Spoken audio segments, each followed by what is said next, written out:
So we all know Chase dies a lot. Oh no. Yeah, but not today. Well, today we want to show you the 9 worst ways to die in space. Wait, what? Yeah, that's right. We're taking Chase to the most perilous places in space. Some of these will lead to deaths that are pretty gruesome. Why can't we ever make a video that's the most relaxing places to take vacations in space? There are 200 billion trillion stars scattered throughout space.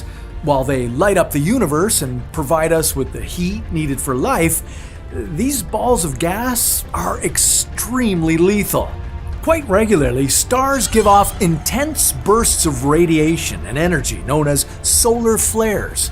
These bursts have so much energy that they strip surrounding planets of their atmosphere and unleash deadly radiation into space. Proxima Centauri is one of the most volatile stars ever discovered. As a red dwarf star, it's small, but it has extraordinarily powerful magnetic fields. These fields frequently clash, triggering intensely violent solar flares. Scientists once reported a solar flare so bright that the star temporarily became 14,000 times brighter than its average state. Okay, well, nothing's happening now. And you said it was unpredictable, so how do we even know when the next big solar flare is gonna be?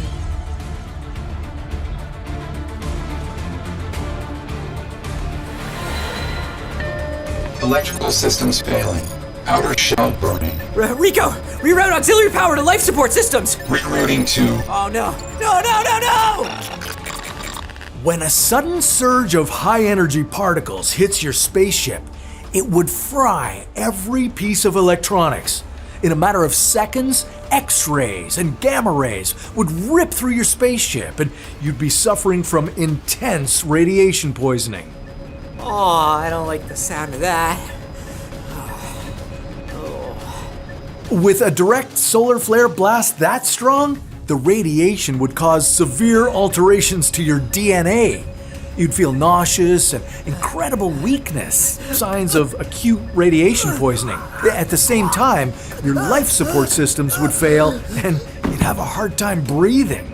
It would take just 5 minutes for radiation to destroy your organs. The good news is you'd likely lose consciousness and die before your ship ran out of oxygen, because suffocating on a damaged ship sounds a lot worse than a nauseating death from radiation. Okay, this time I'm gonna be flying further away from those radiation-spitting stars. There are invisible forces at play all throughout the vastness of space. Every star, planet, and moon, everything has a gravitational pull, and if you don't maneuver carefully, you'll end up in a pretty disastrous situation. Yeah, I'm an experienced space adventurer. I think I can navigate gravity. Besides, I'm on my way to a somewhat familiar place, Kepler 22b.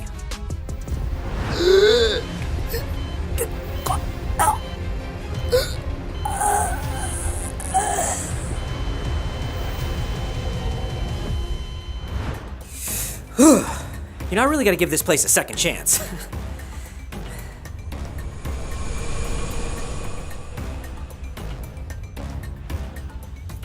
That would be Rock's S42BB, a gas giant that's 9 times the mass of Jupiter. And yeah, it's got an incredibly strong gravitational pull. What? No. Oh no, no, no. Oh, no, not again.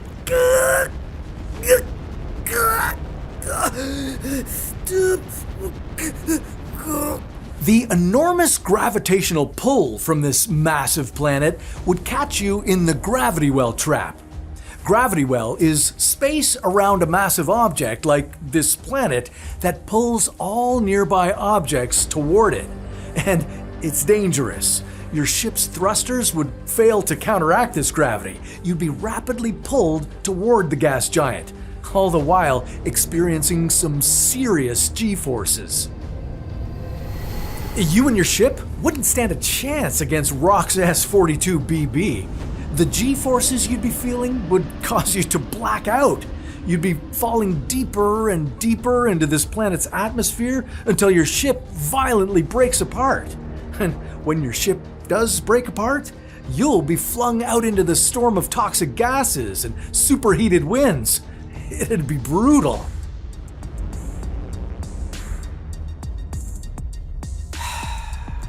Okay, granted, that landing was not so smooth. But this time, I'm gonna land on purpose, and I will survive.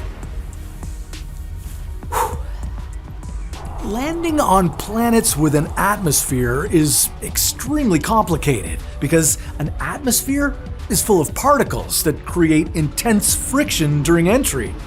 The intense friction generates enormous heat, and if you're not careful, your spaceship will burn up before reaching the surface. If Kepler-22b had an Earth-like atmosphere, landing there would be tricky. You'd need to carefully maneuver your ship to manage heat and turbulence. Okay, lock in, Chase, lock in. Just need to do the S-turns. Make sure the broadside of the ship is exposed. At this point, your spaceship is moving at 28,000 kilometers per hour. The atmosphere of Kepler-22b would create resistance, heating your ship's exterior to a blistering 2,000 degrees Celsius. If your ship's heat shield fails, the cabin would become unbearably hot in seconds. What? Kepler's supposed to be balmy. This is way too hot. Intense turbulence would begin to tear your ship apart. This would mean decompression and failure of all life support systems. What about auxiliary power?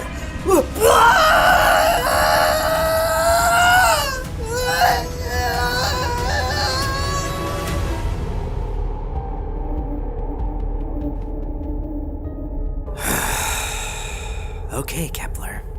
You win this time. You know what? Of all the planets in the solar system, Earth is actually the only one I haven't died on. I do see why y'all prefer to live there and not on Mars.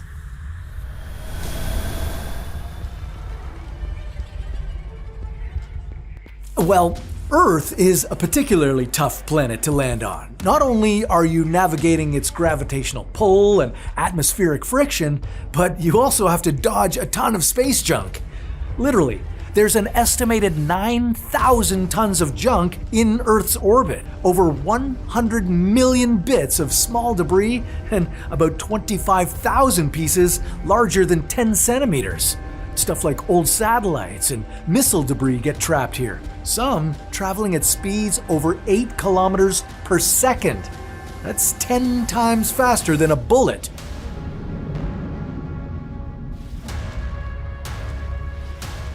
No worries, I got this.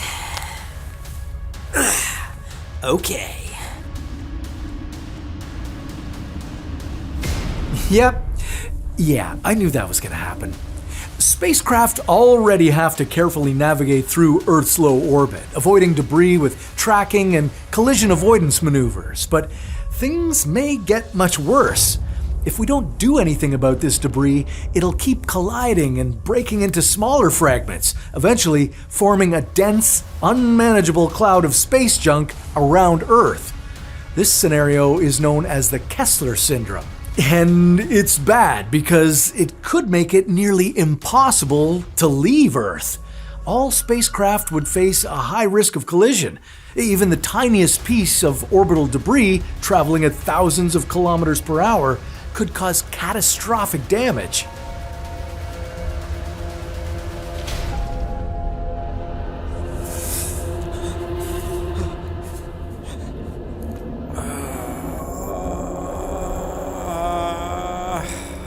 This has been a really tough few days. Every time I die, I feel a little less and less like myself, like a shell of a man. I need somewhere that I can go and be away from people and things. Well, that works out perfectly because your next stop is Triton, one of Neptune's moons. It has no stuff and no people. Oh, okay, great. Let's go. Triton is one of the coldest moons in the solar system. Its surface is so icy that it reflects almost all of the sunlight it receives, which is very little to begin with. The surface temperature here is roughly minus 235 degrees Celsius, which makes it the perfect place to freeze to death. Even NASA's most advanced exploration extravehicular mobility unit suits, developed for the Artemis missions to the moon, will only withstand temperatures of minus 173 degrees Celsius. And Triton is a lot colder than that. What? You sent me here just to die?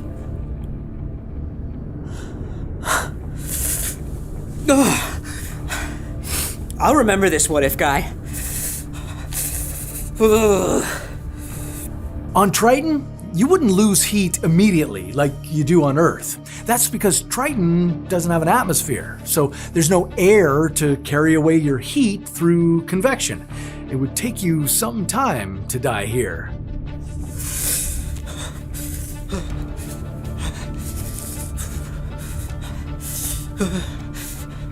Your heart would start slowing down to 30 beats per minute.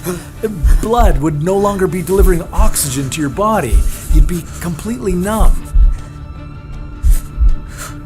It would take about an hour or two for your body to freeze solid.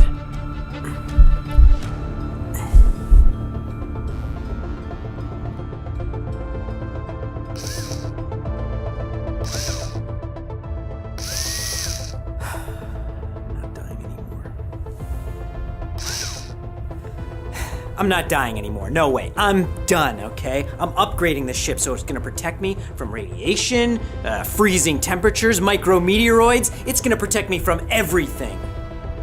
Good luck trying to kill me this time, Peter. Ow. Ah! What the? Oof, that was a micrometeoroid, a tiny piece of debris that can travel at tens of thousands of kilometers per hour. They usually burn up in a planet's atmosphere because of their tiny size, but out in space, they're like bullets. Most astronauts are pretty unlikely to get hit by one, but Chase is an exceptionally unlucky guy.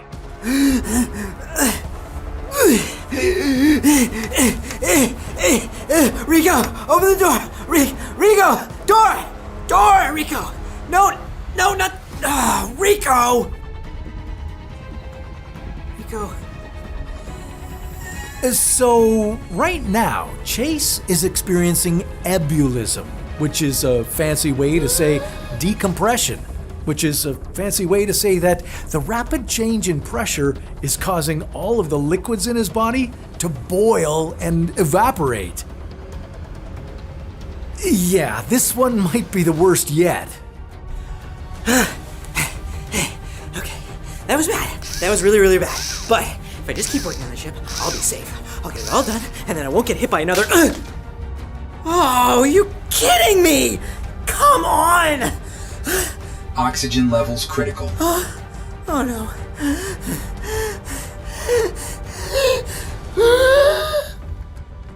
And that was a huge mistake.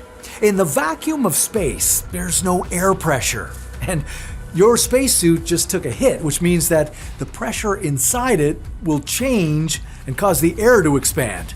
That big gulp of air you just took, that's about to explode your lungs in 3, 2, 1.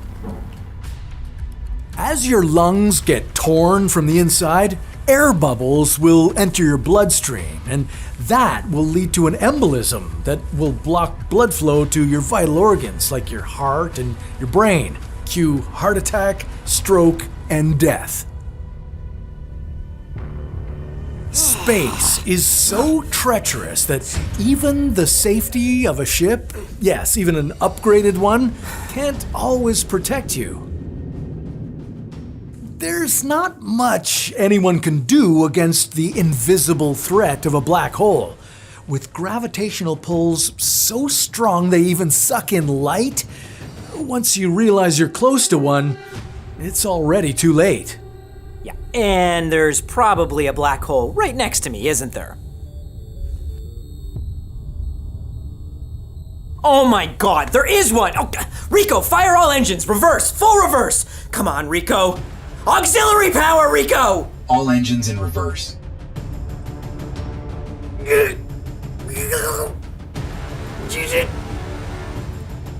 Damn it! Peter!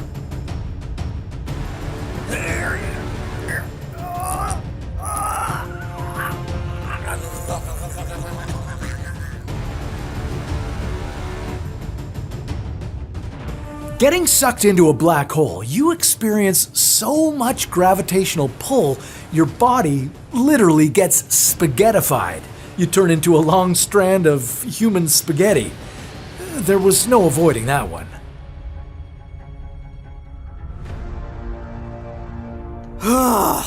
That was brutal, man. I mean, that's almost as bad as the time you killed me off on every single planet in the solar system. Wait. How am I not tied to the spaceship? Hey! Hey! No! No! Rico, if you can hear me, send out the grappling hook right now! Space is a scary place. It's dark, full of deadly radiation, and no one can hear you scream. With over 5,000 discovered exoplanets out there, Chase has a long list of destinations to die on, like Proxima Centauri b. But that's a story for another What If. Hey guys, we've got some fantastic news. What If has been nominated for a Webby Award for Best Science and Education Channel. The Webby Awards are kind of like the Oscars, but for the internet. They're a pretty big deal, and it would mean the world if you voted for us. It only takes a few seconds. Just click on the link in the description, click vote on What If, make an account, and that's it. If we win, it would be a huge honor for everyone on the team, and it'll help us make even better videos for you. So once again, click on the link in the description and vote for the show. Remember, every single vote counts, and you've only got till April 17th, so act fast. Thanks so much.